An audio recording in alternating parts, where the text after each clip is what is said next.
required to study. What? Look, I figure if I come in, I'm here 12. You ready, Tom? I'm ready, anytime you are. All right, I'll introduce you. Okay. This is Tom Mueller with Voith Paper. He's our presenter, as well as he's going to be taking us out on the winder after some classroom time. You guys will go out and relieve, let those folks get gone, and he's just going to kind of spend some time with y'all out there in your normal duties and kind of talk about spreading and different things out there. And, he's already been in a couple hours today, spent some time with Pug up at the winder, try to understand some of our issues. Probably, you know, outside a couple of runnability issues we might have out there once in a while, you know, just losses off the winder are our biggest problem. Whether that's anything, you know, alignment, mechanical, electrical, whatever.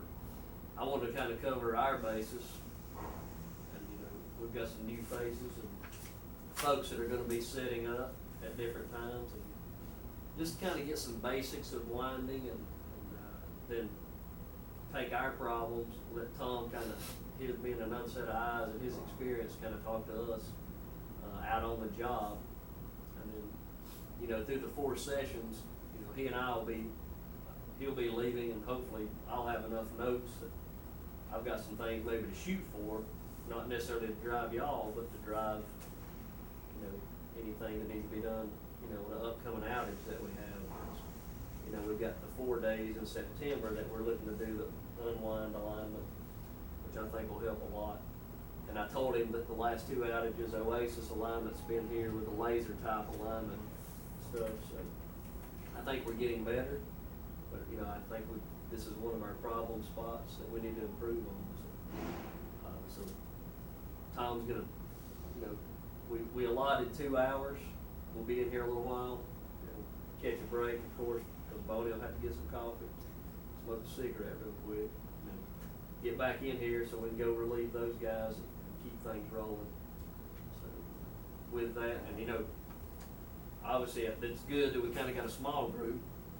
So, you know, raise your hand with any questions or whatever. Tom, it's all you.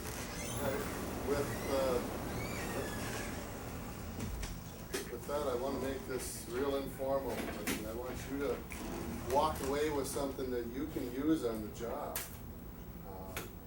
So if there's any questions or you don't understand something that I'm covering at the time, this is, you know, old stuff to me. I've been around it a long time. I want you to understand it thoroughly when you walk out of here, so you can go back to the winder and understand what we talk about when we're over there. What I want to go through is just, we did the introduction and a little bit about myself. I've been in the paper industry. I'll just interject one other thing here. You've got a wide range of folks here with some experience, quite a bit of experience, and then you've got some people in here that's 2-3 weeks into the meal period. Okay. That's helpful. Yeah, And in this is his slides, so you can feel free to take notes. But I've been in the paper industry for 30 years. I haven't ever worked in a paper mill, but I grew up designing and building and starting up winders, among other equipment. So I was in engineering for almost all of that time. So I know how the winders are designed, I know how they're supposed to work. I know the issues that you guys have in mills on winders. I've started enough of them up. But in all honesty, you're gonna know your winder far better than I ever will, because you spend all your time around it. So every winder has its own little quirks, and every paper grade has its own things that affect the winder, certainly. But one thing I've always found in the industry is most people don't understand the theory behind winding. What's really happening when you're making a roll of paper on the winder? What are the slitters doing? How does spreading work? Those sorts of things. So that's what I want to cover here, is general winding theory. And that maybe sounds like, oh my God, we're going to learn the theory of winding. But I'm going to try and keep it at a real basic level, so that you can go back out there and go, okay, the rider roll's doing this. Now I know why that curve looks the way it does. And tension does this. And when a roll builds, this is happening inside the roll and those sorts of things. But I also want to try and take a few minutes here to find out what issues you have here. Like Andy said, I was out there talking to Pug, and he brought up some issues as to, you know, we have these kind of things on the winder, we have, you know, these problems at the slitters, and sometimes we have these run-togethers and things like that. But I want to try and just put together a brief list of issues you have out there, and then after I go through all this, then we can have some more time to discuss, well, how would you go all about maybe getting out of that problem? And some problems you maybe can't get out of necessarily. I was talking about you run a very rough, high-friction paper, and it vibrates a lot. High-friction papers are going to vibrate, and that's just the way it is. But there are some things you can do to perhaps alleviate the vibration or not amplify the vibration. So with that, I just want to take 5, 10, 15 minutes, however long it takes, and make a list. I mean, what problems do you have out at the winder? What winding problems do you have? Why do you cull rolls? Start spitting them out.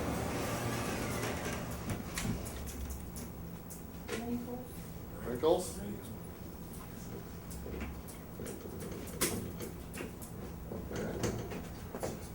And when we say that, What kind? give Tom an idea. What kind of wrinkles? What do they look like? Are they across the sheet? Are they in the sheet direction? Are they Where are they in the roll?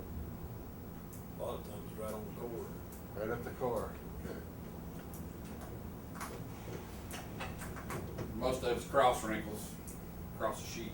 Okay.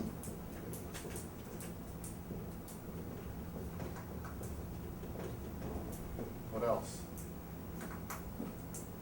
I heard one out there, tie-ups.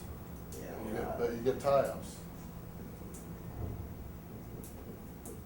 90% of those are at the core too, or right above the core.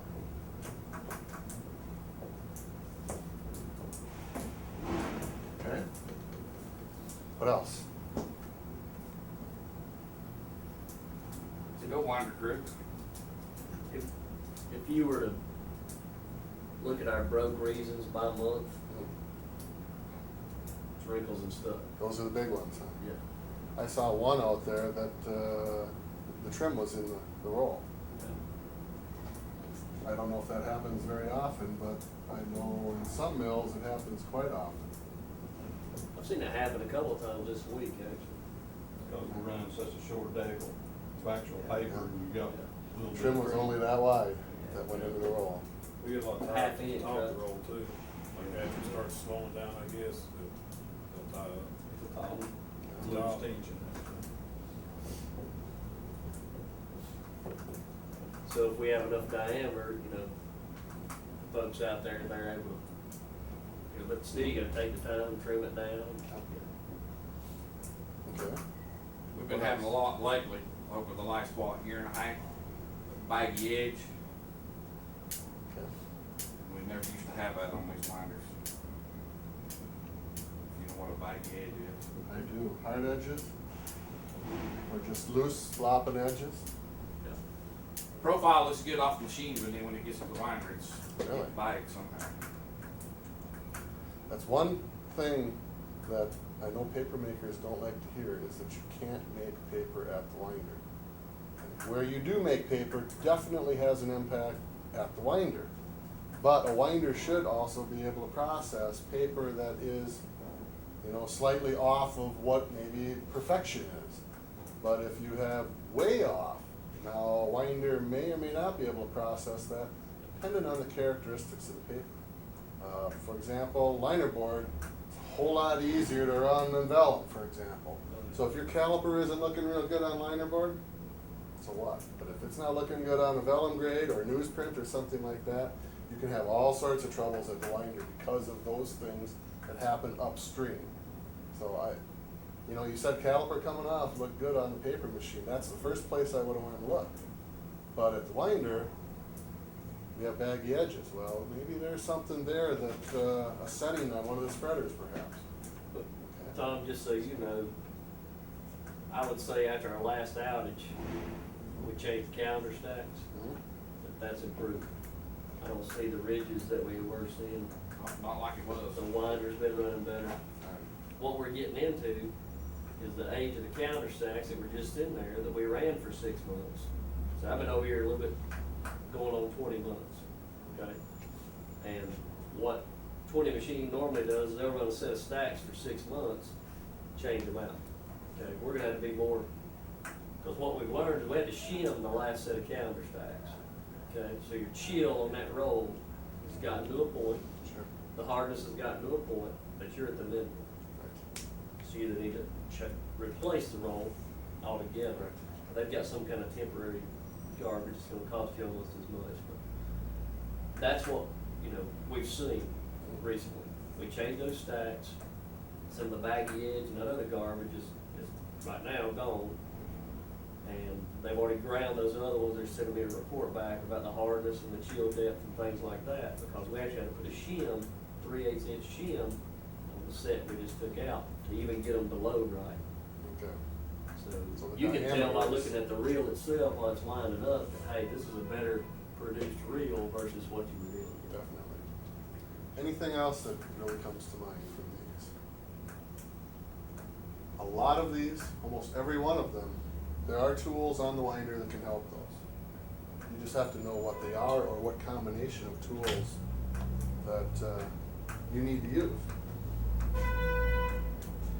So what I'm gonna go through, again, winding theory, TNT is a winding, spreading, slitting, and then anything else that comes up throughout the next couple of hours that you guys wanna talk about.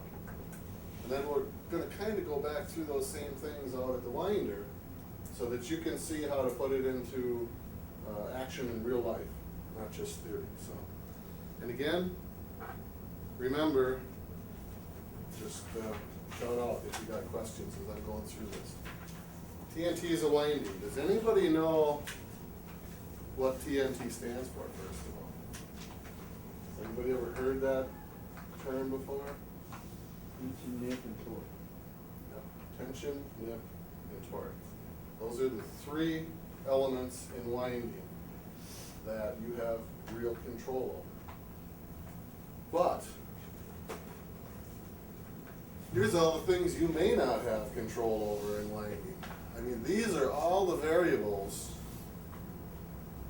that you can have going into a winder, and you're still expected to have perfect rolls, no defects in the rolls, even winding hardness. Dimensions are good, they look good, and you're supposed to keep up with the machine. But you can have density variations, different paper grades, compressibility, smoothness, moisture, different roll diameters, core diameters, different nip forces, web tension. A variation in any one of those areas can cause real trouble at the winder.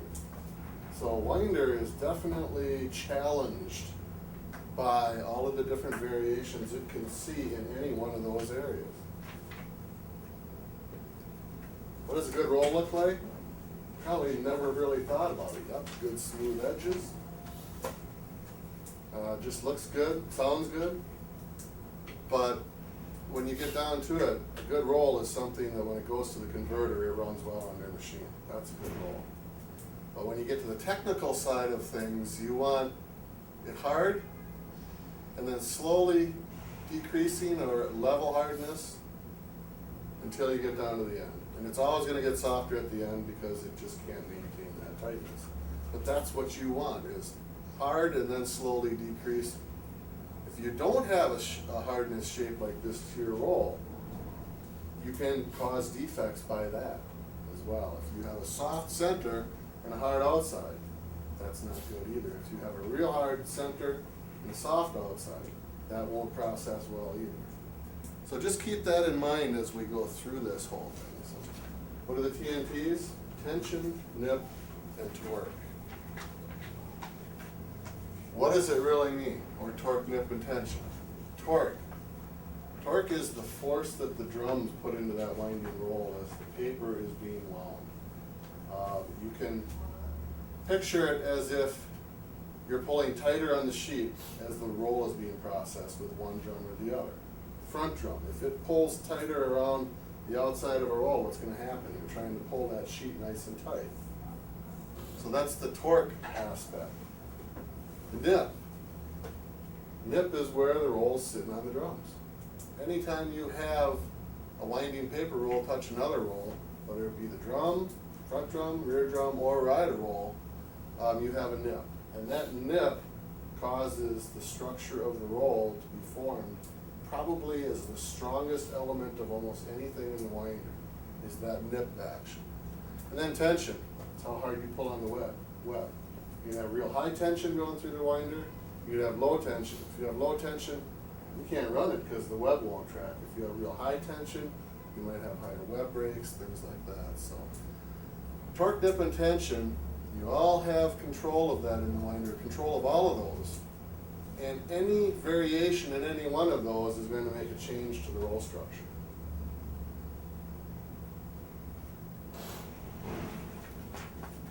So, what's creating all of that? Again, front drum or rear drum torque. The rear drum can try and push more paper onto the roll. The front drum can try and pull more paper onto the roll. The weight of the roll causes a nip load right here. The rider roll causes a nip load here and here. And tension, being pulled here, also has an effect as to how tight that web is when it goes around the roll.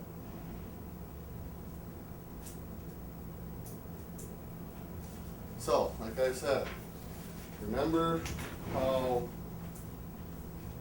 a roll hardness is supposed to look. It's supposed to be even or slightly decreasing in hardness until the end, all the way through. So what do you want? At the beginning you want a tight, nice, hard roll. So how does torque affect that? Again, the front drum, or the second drum, I'm not sure, what are you familiar with? Front drum? Okay. Front drum tries to pull harder on this surface of this roll than the rear drum. So then that wrap around the outside of the roll gets nice and tight. And every time you wrap another wrap on there, it's tighter. Now as you slowly decrease that torque, now you're starting to get looser and looser wraps. When you get to be a real large roll, you're actually putting more torque here and trying to push paper around it so that you don't get such a tight wrap on the sheath. Because tension and nip also have an effect on how that web is being wrapped on there and how tight that web ends up being. So at the beginning, you'll have high torque here. At the end, you want high torque on the rear. What does that look like? I was standing out there watching the winder and looking at curves on the screen. And actually, Valmet uses a winding force. And really all they're talking about is torque. But what does it look like in reality of what's happening when you set a higher winding force difference? On the front drum, you're starting out high on the torque and ending up low. On the rear drum, you're starting out low on the torque and ending up high. And generally, what they're doing by changing that winding force number is changing this. The higher difference in winding force, the more difference you're going to have between the two at the start. So you're going to get a real hard roll if you spread them way apart at the beginning. You won't get quite as hard a roll if you push it closer together. Then you can also vary the slope so that that goes up or down. So you have all of those variations that you can do to the winding torque to control the hardness of the rolls. Everybody understand that one?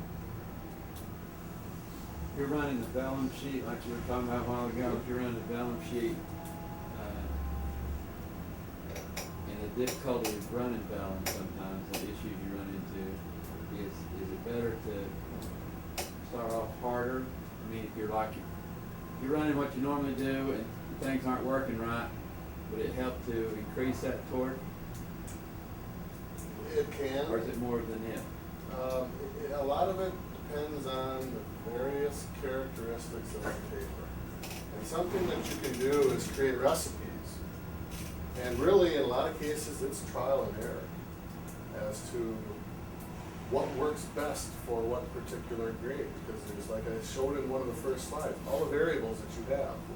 Some of it can be additives you put in your paper. Some of it can be how hard you calendar it.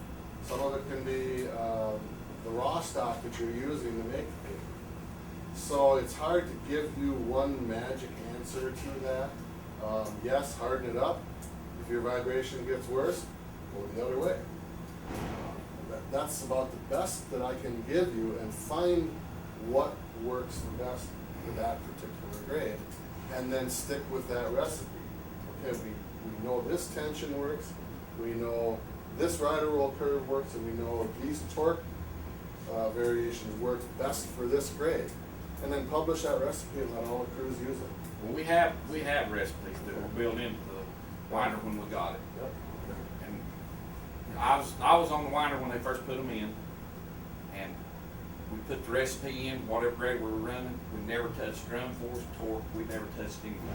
That may have been because it was new. But through the years, it's progressed to where everybody goes in and starts playing with this and that and this, and there's no magic number. I mean, if the recipes were put in there to start with, should be able to just put the recipe in there. Pretty much. And it run. Pretty much. You're right. And a lot of times, I'd run the same recipe, and it wouldn't run and vibrate. Well, I'd go back and change to a different recipe and run. That's right. And again, it's the variation in the paper.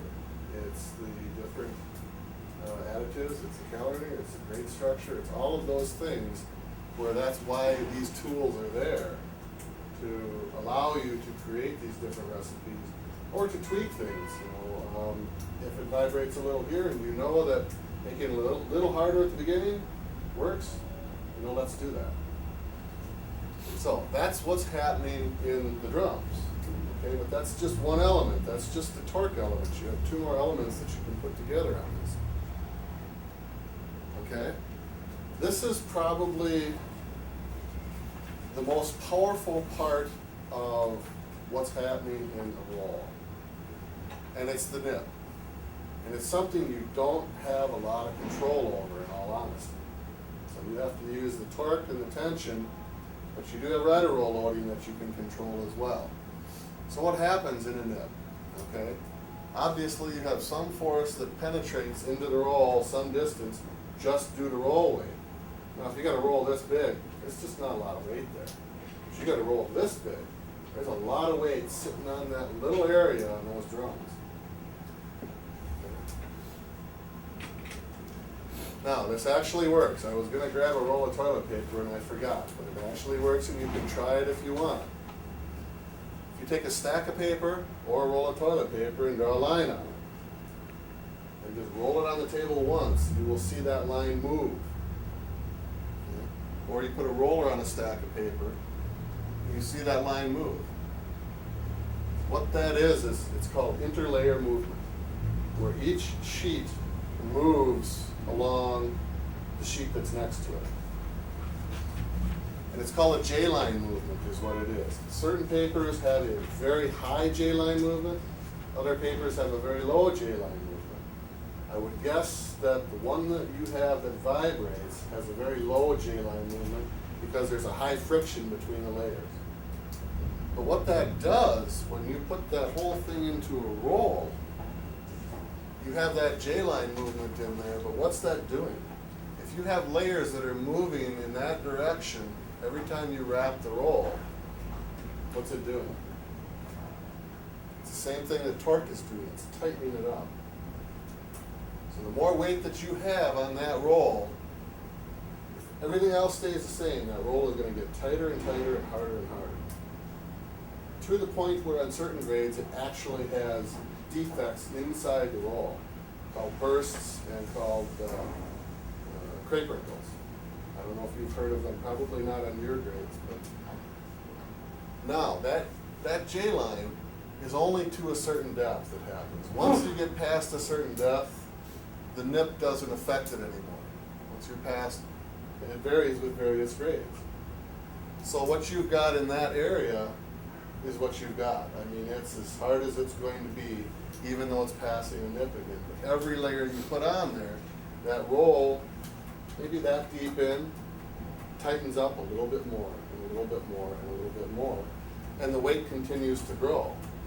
So the higher the weight, actually the more the depth is. That's why if you run real hard rolls, high torque, high tension, high nip load on your rider roll, you will have rocks for rolls coming off the winder, and it's due to the nip force on the drums. All due to that.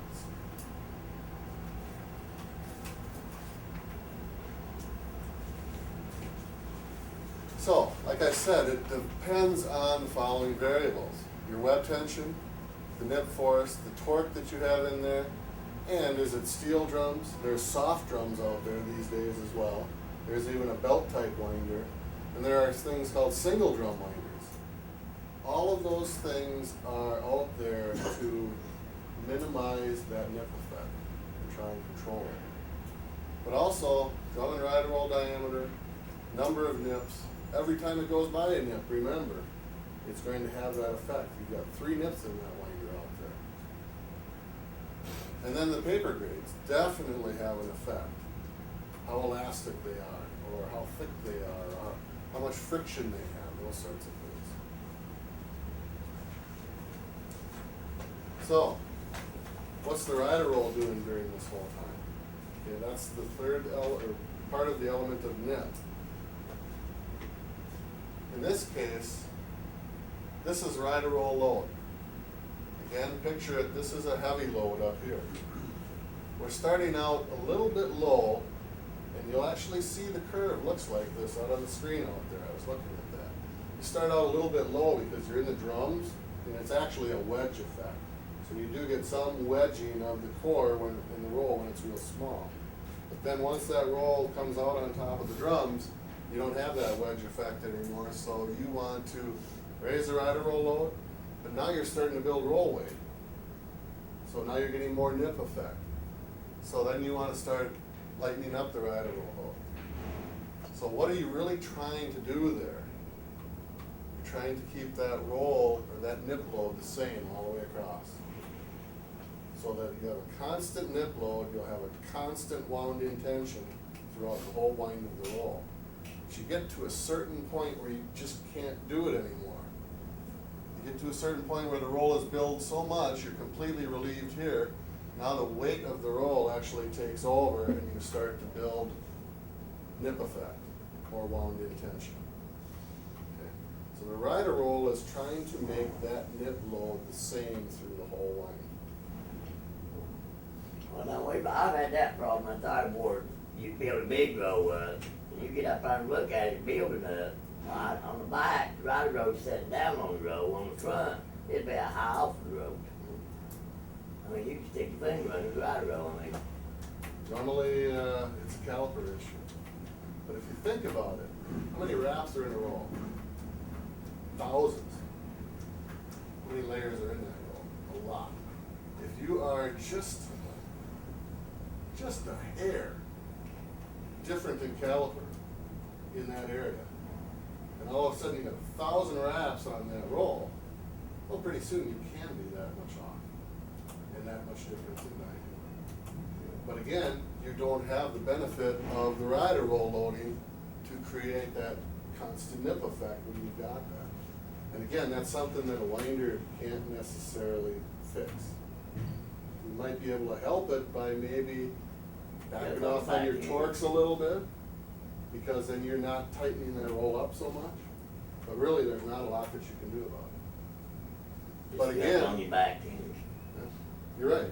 You'll have to the back tender and say, is there anything you can do to pick up that one area? Because the winder will show it to you, definitely. But think about it for a second.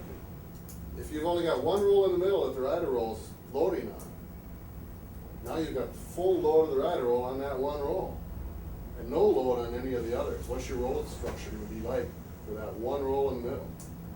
It's going to be really hard, and the other rolls are going to be much softer, just because of the nip. That's actually probably what it looks like in the nip to a very small degree, that you're actually penetrating the roll. And now here's something you need to be aware of. This wound in tension I talked about, or this J-line movement where you tighten up every time you go past the nip, that's additive to your running tension. So if you're running 2.5 PLI on the winder, which is what they were running out there today, and you have 2.5 PLI of wound in nip tension, your wound in tension is actually 5 PLI.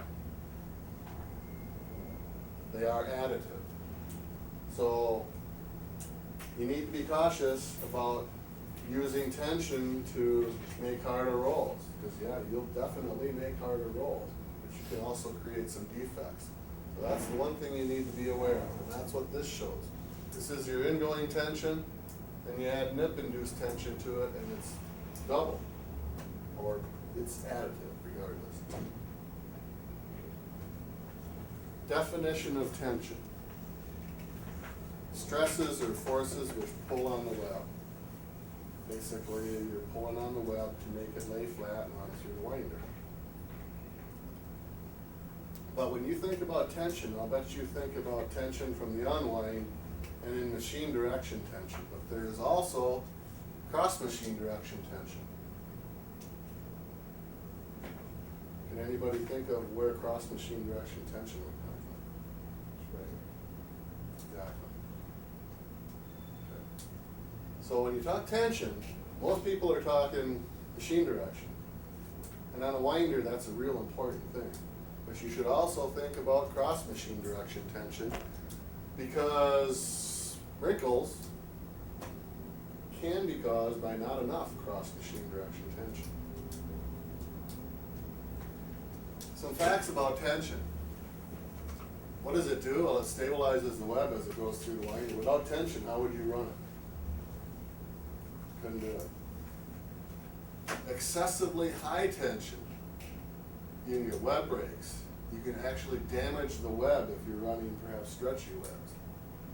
You get changes in web width, length, and thickness. Picture a rubber band. What happens when you take and stretch a rubber band? What happens to the width of the rubber band? It goes like that. Same thing happens to paper.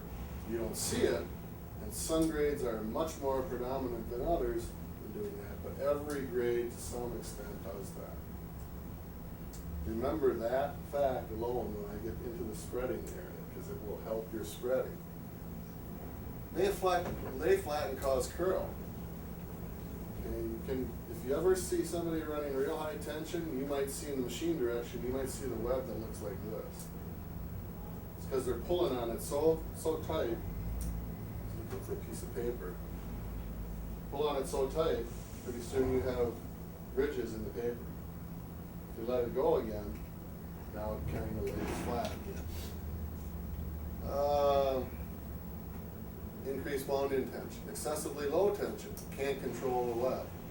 Wrinkles, flutter, offsets.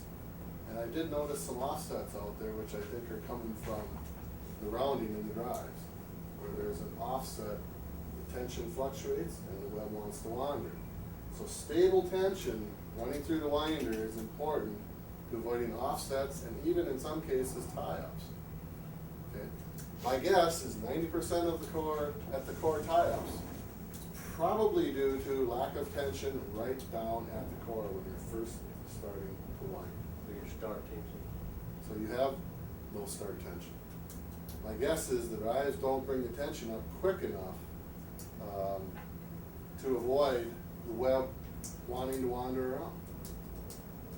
Okay, that's this one right here, loss of control of the web. We've been beating the dead horse to death. Yeah. Because we don't know nothing about the winders, you know, and we tell them that something's wrong with the tension.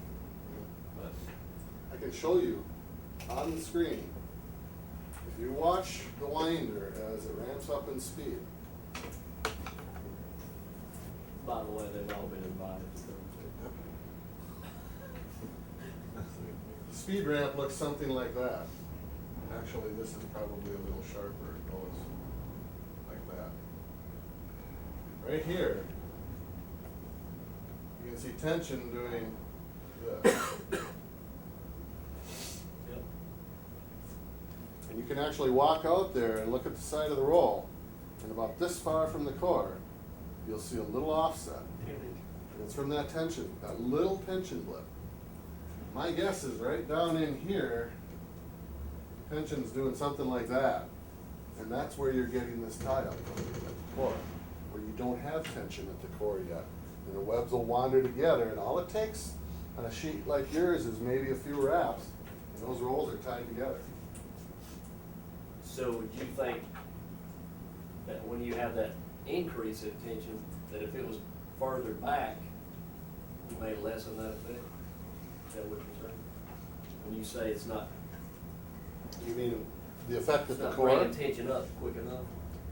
I would think that there's something called stall tension, Yep.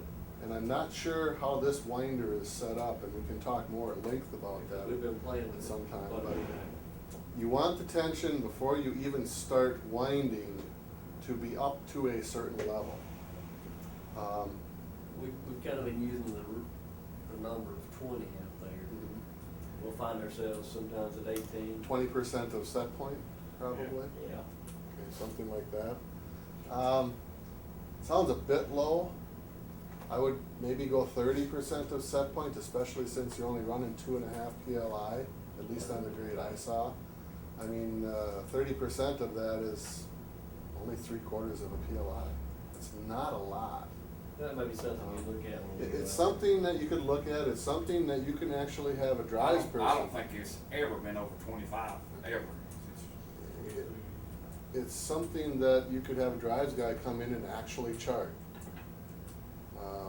and see what's happening there. And there are some ways around that maybe at the end we can talk further about how to run the winder such that you can get the tension up higher at that point, at the beginning. But I can't tell you enough how important the drives are to controlling tension. They do it all as far as tension is concerned. And it's very difficult on a winder to tune the tension loop in when you're trying to do it at high speeds and with very large rolls and large masses. It's not an easy thing to do. But it requires work and requires time at the winder to get it as close as they possibly can. And that can certainly help you with some of the issues that are out there.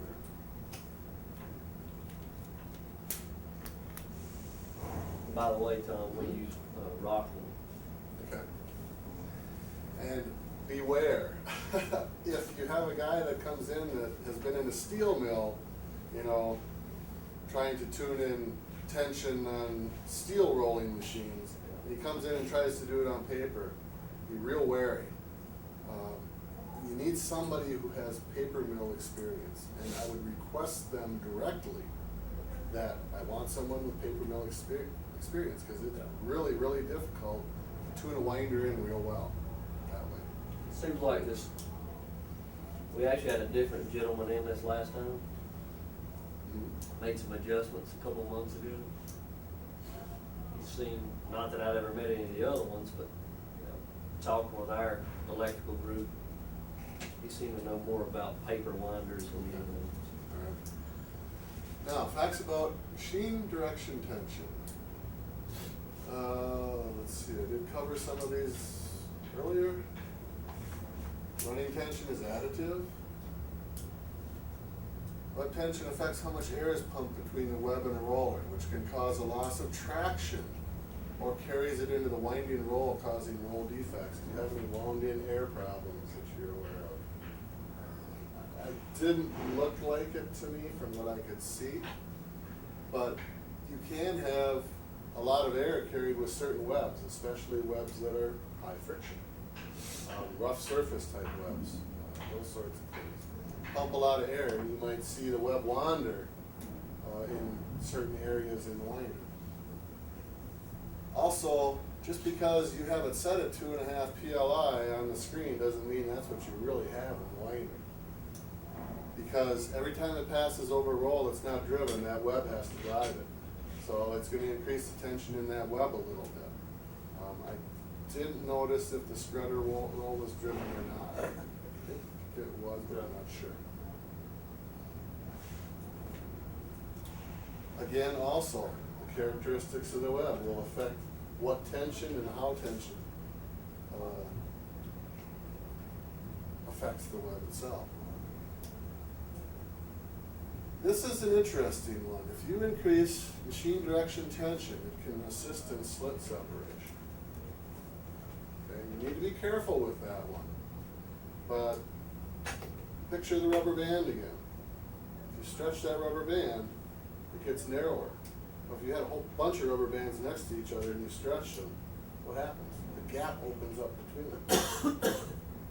So if you've got trouble in one area or across the machine, just try bumping your tension up a little bit. Now, I'm not talking you need an 1/8 inch gap that you can drive a truck through for good spreading on a winder. As long as you can see the cut and the rolls come apart, that's good enough. And tension in most cases, unless you're running a huge number of rolls, can almost do that alone. So be aware of that tool that you have. CD tension, okay? Spreader rolls impart CD tension, helping flatten the web. Uneven CD tension can be caused by misalignment of rolls, uneven roll diameters, which is caliper, path length variations, and web caliper variations. So you need to be aware that the path length is the same through the winder. Remember that one again when we get to spreaders as well, because that's a real important one. Now tension, just because again you're reading 2.5 PLI, that's tension that is an overall value all the way across the web. That doesn't mean that in this area it's 2.5 PLI, and in this area it might be 3. And over here it might be 1.5, depending on caliper, depending on moisture, all those sorts of things. That's an average. So again, it depends on the characteristics of the paper. Folks on rapiers, normally we turn the reels around on rapier most of the time, right?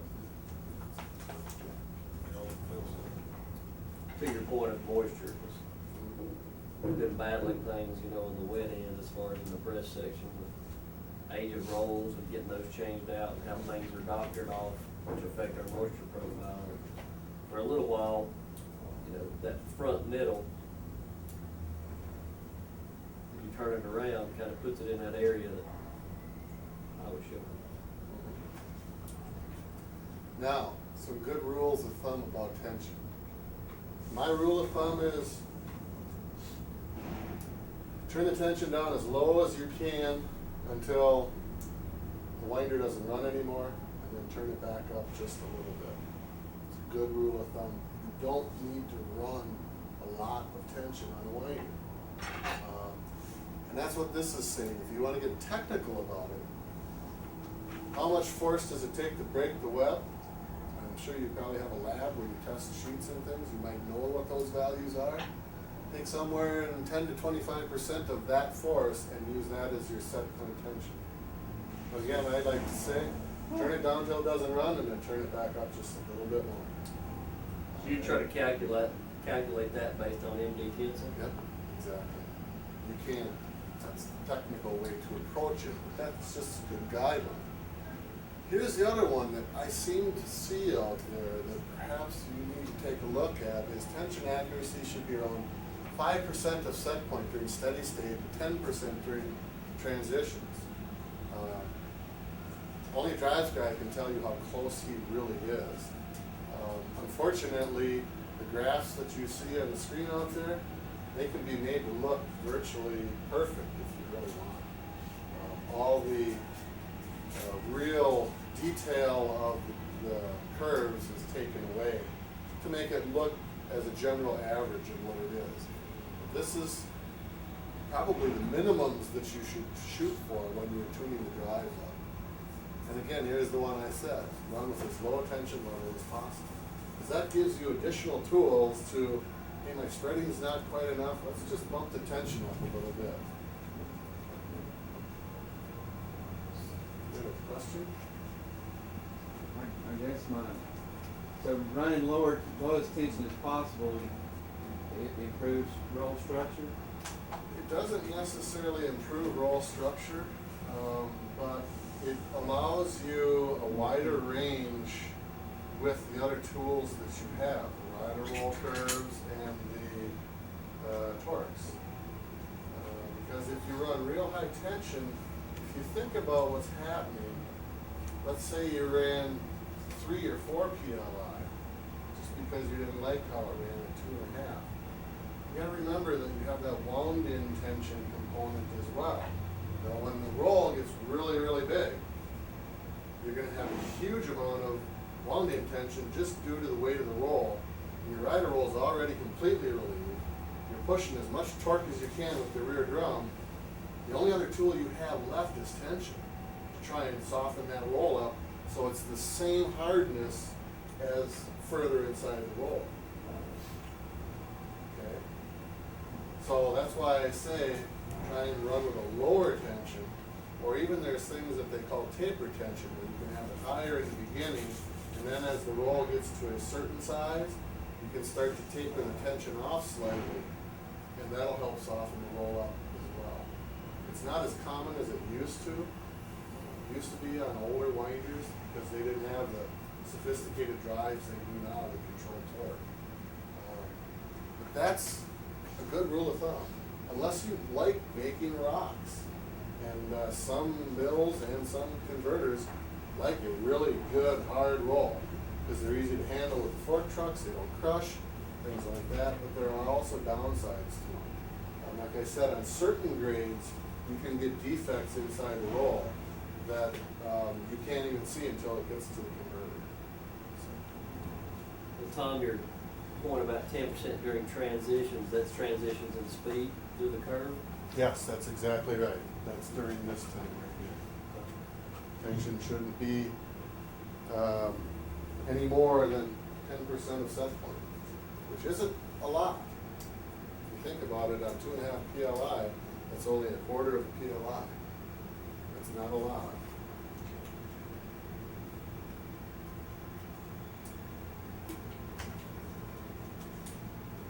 Okay, this is where it all comes together. And it does get complicated, but I'll try and walk you through as to what's really happening. Again, remember the goal. Even or slightly decreasing roll hardness. Okay, the rider roll starts out heavy because there's no roll weight. Well, as paper builds, the weight increases, the rider roll gets lighter. Okay. Again, the drum torques start out building a tight roll and slowly change to building a loose roll. Again, because of roll weight. You have no roll weight at the beginning, you have more roll weight at the end. Tension normally remains constant throughout the winding cycle, but you can't taper it. I don't know if you can do it on this winder. Okay. Which that is another tool you could use. All those come together to create a well-structured roll. And you can vary any one of those also to change the structure of the roll. You could have a curve where the rider roll starts out heavy and gets light, or gets real light. Then you could offset it with maybe torque that doesn't split quite as much. Or you could go the other way and you could have the torques that split more and the rider roll stays a little heavier. And you'll get the same end result. But it gives you the flexibility in the tools to make the roll the way you want to make it. And torque and rider roll, they both have certain characteristics to what's happening there. Too heavy a rider roll, you might get bubbles behind the roll on a closed sheet. Too much torque, you might get slippage between the drum and the paper. So there's a balancing act that goes on there with those elements as to how you're going to run the winder. But it does, all the winder manufacturers give you those tools to run it the way it's best for your particular grades. So this winder out here, ever since it was put in, on the 3-inch cord, which sits deeper down in the saddle, gets up, and we've, just have to baby it to get it up to a certain diameter before we can put it at full speed. And that's usually from 10 to 17 inches, and that's the way it's always been. You can't just put 5,000 feet in it and hit the automatic button and let it go. Because when it gets up there to that 10-inch mark, then that's when it starts vibrating. That's been our practice in the past. But when you get past that magic 17-inch mark, you know, on the drums, then you just take your speed on up and teach them to catch up with it. I have to think about that one a little bit. My first thought is that your inner wraps are not tight enough. And when you run a harder wrap outside of an inner, or a softer wrap, what happens? You think about that? Let's say these are all layers. And now you take and wrap real tight around all those layers. The layers inside there want to do this sort of a thing. And you might not even be able to see it. If you've ever seen a starred roll is a classic example of that. My first thought is that you have a soft start for whatever reason. Whether the torque isn't there, the rider roll curve is slightly off, or something like that. And when you get a bunch more wraps over the top of this, it'll tend to smooth out. But in the beginning, this surface here is going to try and follow that as much as it can. Until you've built paper on it where now you've got some weight, you know, the roll is into where the curves, the rider roll and the torque are, and now you've got a nice smooth roll and then it runs great. So essentially we were, by starting off slow, like at 2,000 feet, we were building a soft roll. It shouldn't, but potentially that would be the case. But speed normally shouldn't have anything to do with how those controls work. If it's primarily just on the 3-inch cords that they're sawed on, wouldn't that be a rider?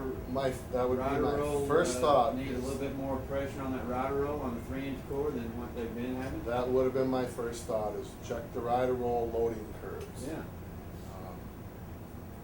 You could try and fix that also by drum torque, but again, you may get into the issue of slippage. That's the focus we had at one time, is the drum force.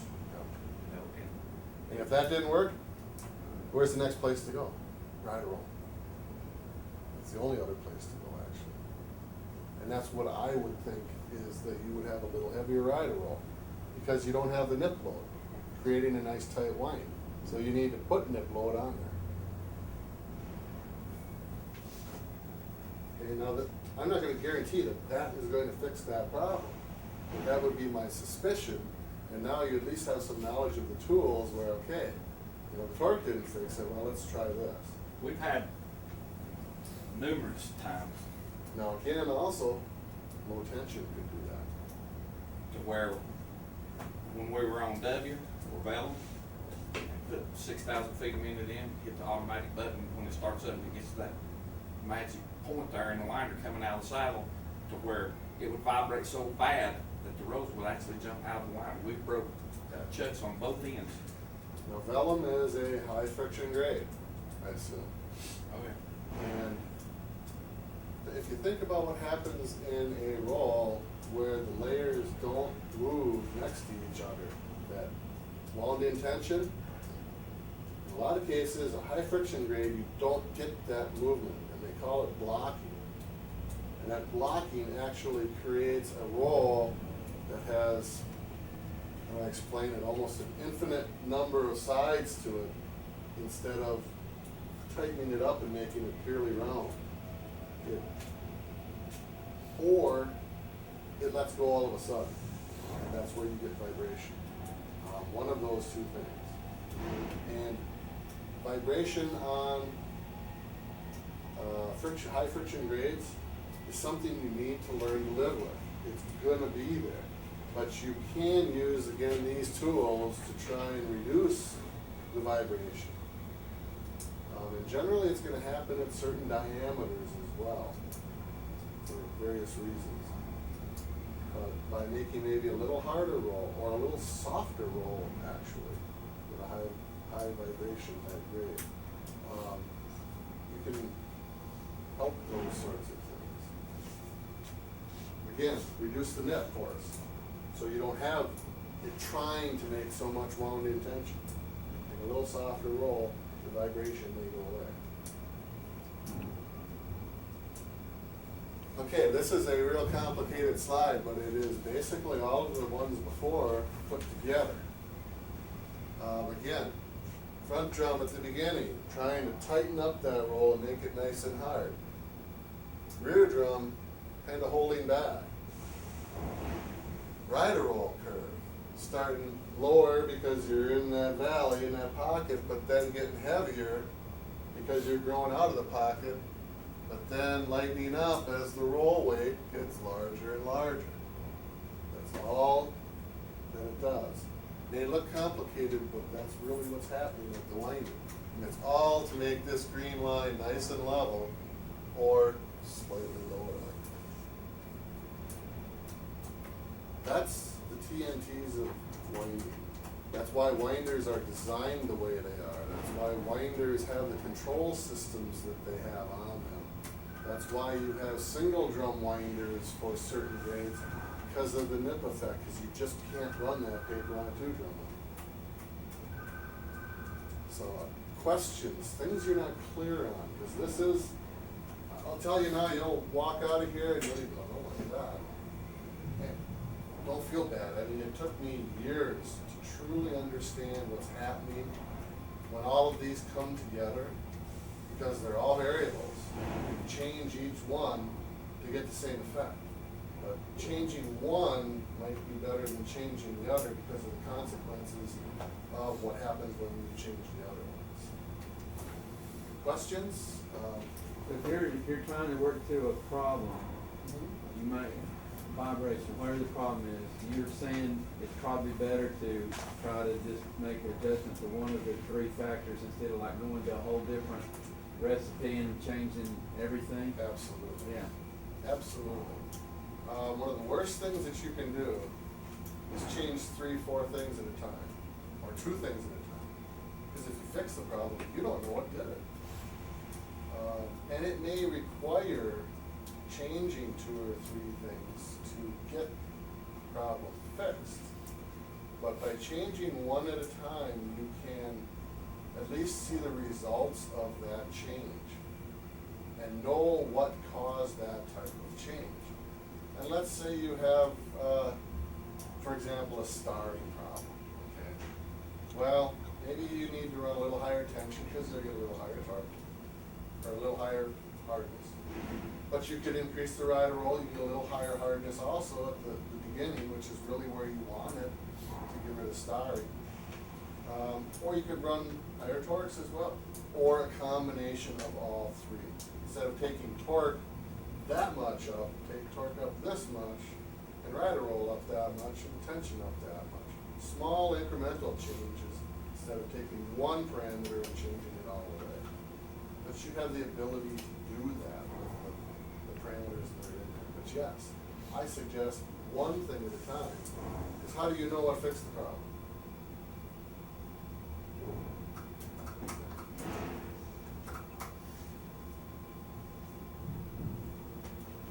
You want to take a break now before I go into It might be a good time to do it, yeah, give me a chance to, we've got almost right at an hour on the tape here, put another thing, get a fresh tape, and let you start another section at the same time.